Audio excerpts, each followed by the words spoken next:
Hello guys, welcome back to my channel. In this intermediate trick video, I would be showing you recognize and execute e-permutation. To recognize e-permutation, what we have to see is these two colors or corners front side facing us.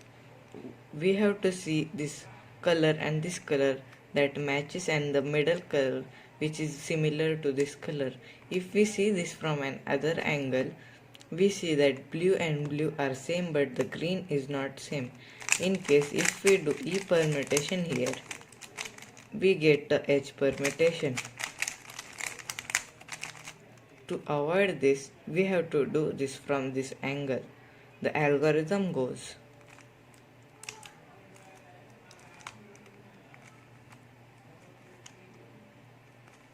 now here we don't have to use our right hand to do d prime like this. We have to use our left hand to do it like this. It would be useful for this algorithm.